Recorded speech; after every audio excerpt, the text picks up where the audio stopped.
यांना हा पुरस्कार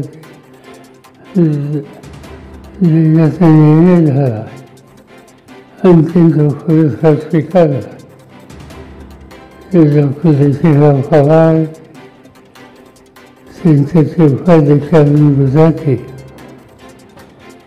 निवडणूक समितीचे अध्यक्ष डॉक्टर अनिल काकोडकर, सेंटरचे सरचिटणीस हेमंत तटे, सर्व सुधाताई पवार आणि कार्यक्रमाच्यासाठी अगत्याने उपस्थित असलेले आपण सगळे मंडळी. चव्हाण साहेबांची अगदी 40,000 रुपये.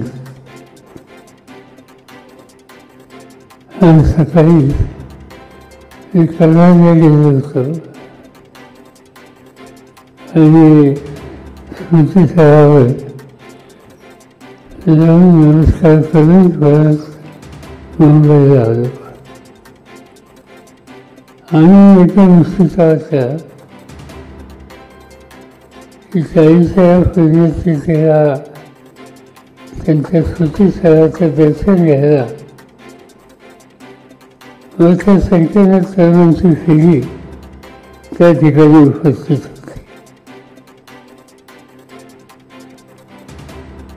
समाजामध्ये अजून एक मोठा वर्ग असा आहे की चव्हाण साहेबांच्या विचाराच्या संबंधी, त्यांच्या नेतृत्वासंबंधी अतिशय आस्था असलेला असा वर्ग आहे.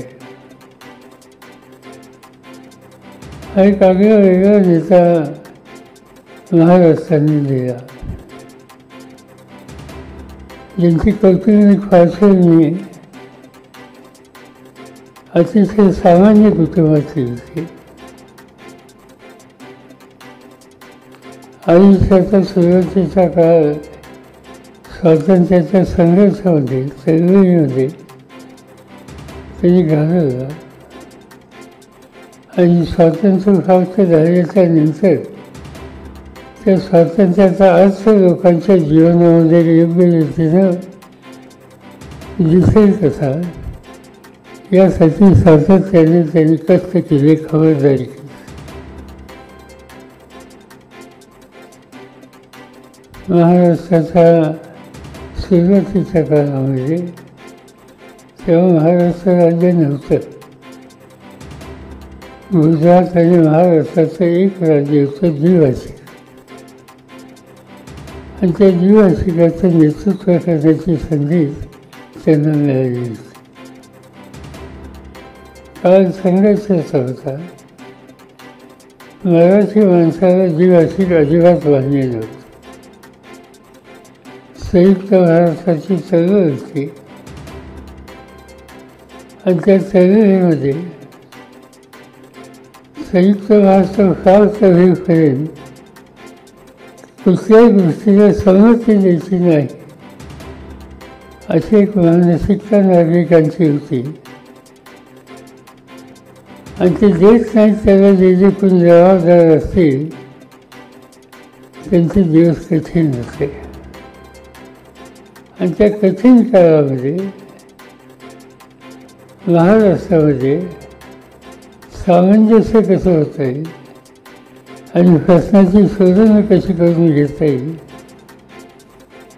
याची चिंता चव्हाण साहेबांच्याकडे होती. महाराजांचं राज्य गेलं, चव्हाण साहेब मुख्यमंत्री झाले. कौटुंबिक पार्श्वभूमी इतकी साधी होती आणि त्याचं एकच गमतीचं उदाहरण की त्यांच्या मातोश्री, त्यांचं नाव विठाताई,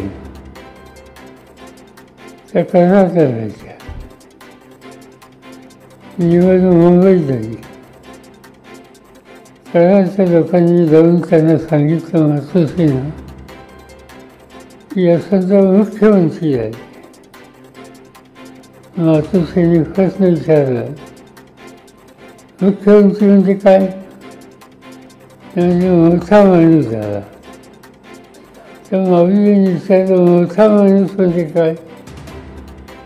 आपल्या तहसीलदाराचा इतका मोठा?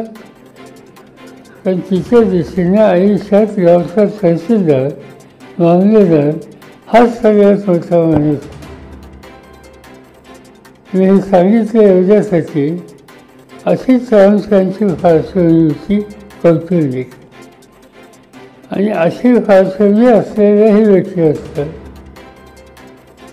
नंतर महाराष्ट्राच्या निर्मितीचं काम त्यांच्याकडून झालं. उद्याचा महाराष्ट्र कसा उभा करायचा याचं स्वप्न त्यांच्या मनात होतं. त्या दृष्टिकोनातून त्यांनी त्याची फराक असते आणि देशाचं एक महत्त्वाचं राज्य म्हणून या राज्याचा नावलौकिक हा केला. एक काळ असा येऊन गेला की देशात संकट आले आणि त्या संकटाच्या कालखंडामध्ये त्या संकटाशी समर्थपणानं कोणी सामना करू शकेल अशा नेतृत्वाची गरज होती. हे जवाहरलाल नेहरूंच्या लक्षात आलं आणि त्यांनी चव्हाणांना दिल्लीमध्ये घेतलं. ते संरक्षण मंत्री झाले.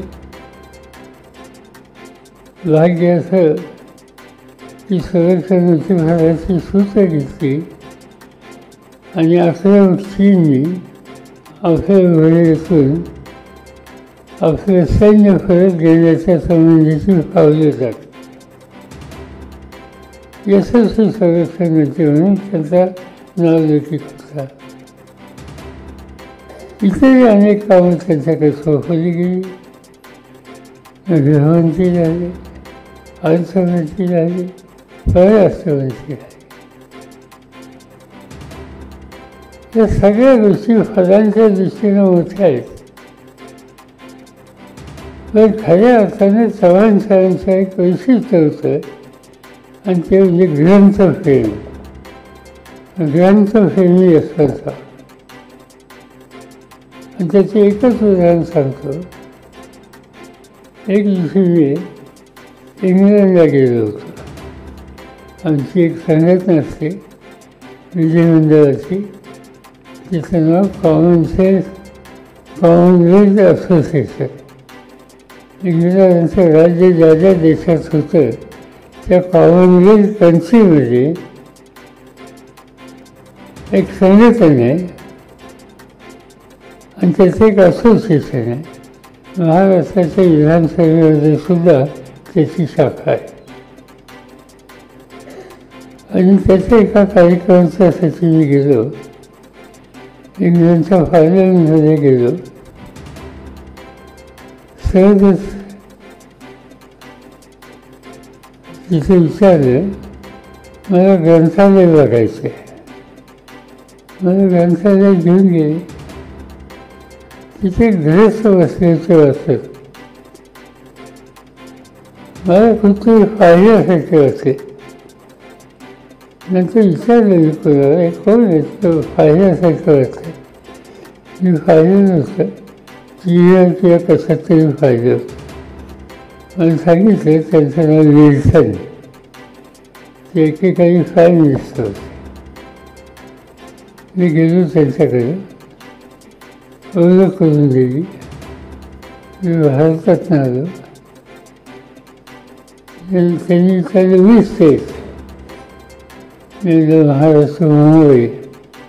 How is my friend Chavan. Prime मिनिस्टरने एकेकाच्या पहिल्या प्रश्न विचारला, how is my friend Chavan. थोड्या गप्पा मारल्या आणि त्यांनी सांगितलं की मी परराष्ट्र मंत्री होतो विल्सन आणि चव्हाण साहेब परराष्ट्र मंत्री होते. आणि युनायटेड नेशनच्या बैठकीसाठी कॉन्फरन्सला आम्हाला जावं लागायचं. अनेक वेळेला कॉन्फरन्समध्ये काही गोष्टींची चर्चा झाल्याच्या नंतर वेळ असायचा आणि त्यावेळेला आम्ही दोघंच असे होतो की आमचा राहिलेला वेळ आम्ही पुस्तकाच्या दुकानात घालतो.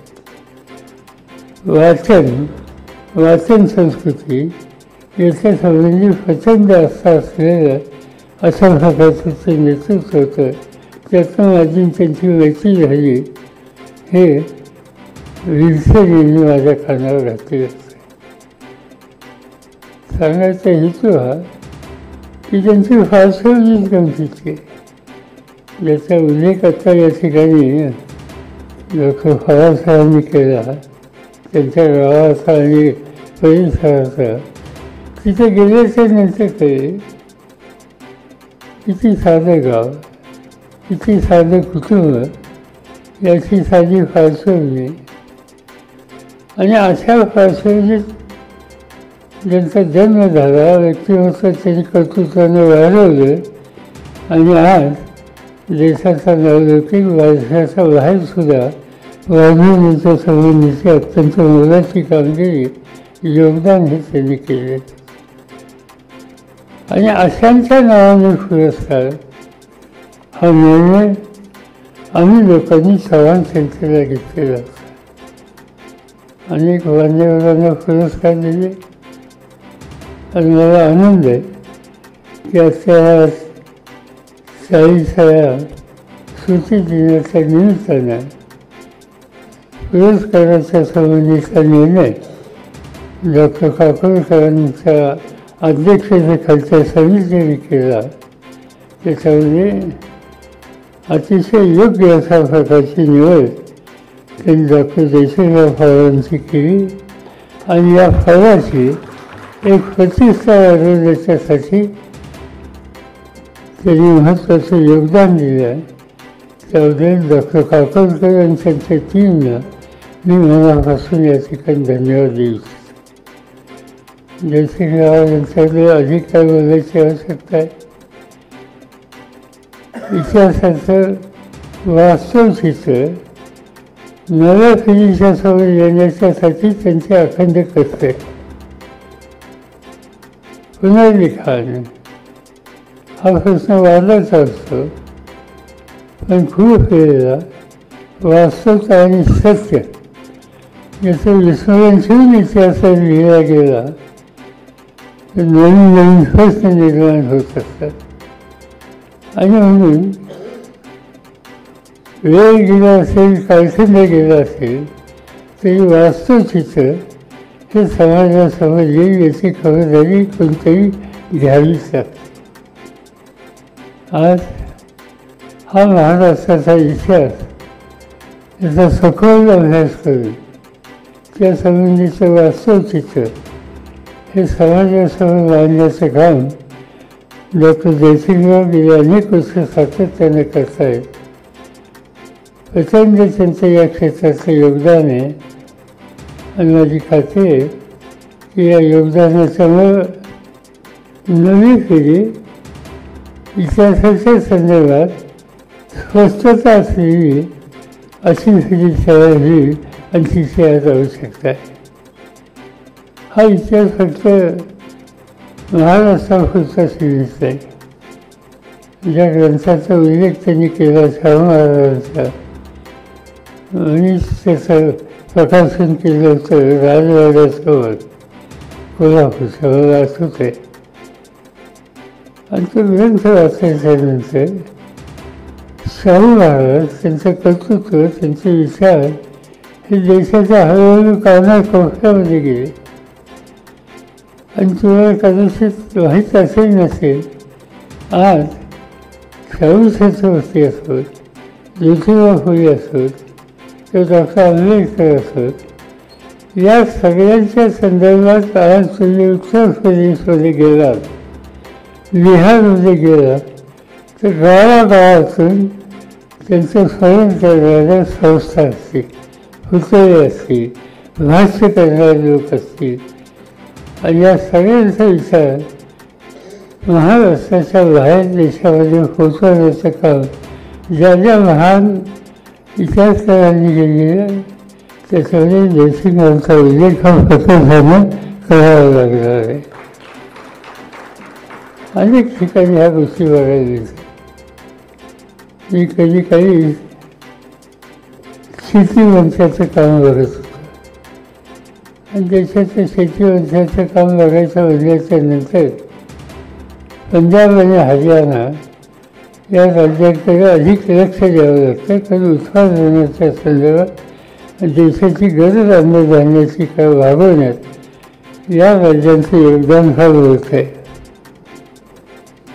आणि जर तुम्ही गेलात हरियाणामध्ये पानिपतला आणि त्या पानिपतच्या परिसरामध्ये मराठी लोक भेटतात, त्यांना असं म्हणतात रोज मराठा, रोज आलो येईल, रोज मराठा.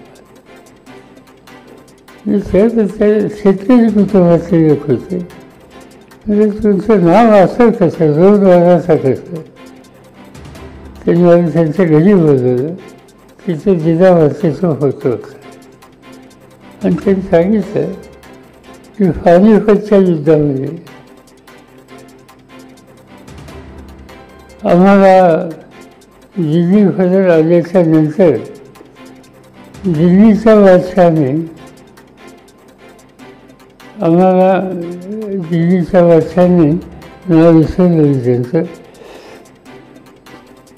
ते जे राजे होते तिथे त्यांनी सल्ला दिला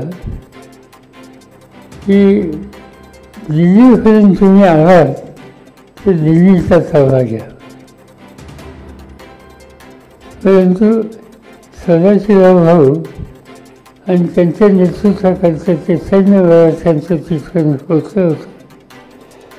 सूरजवर जास्त त्याचं नाव असं सूरजवर जास्त. तर सूरजवर जास्तने त्यांनी सांगितलं की तुम्ही इथपर्यंत आला दिल्लीचा ताबा घ्या. पण सदाशिव भाऊंनी सांगितलं की आम्हाला गंगेचं स्नान करण्याच्यासाठी औत्सुक्य आहे आणि त्यासाठी आम्ही पुढे जाऊ इच्छितो. सूरजवर जाण्याचा सल्ला होता, हे करू नका.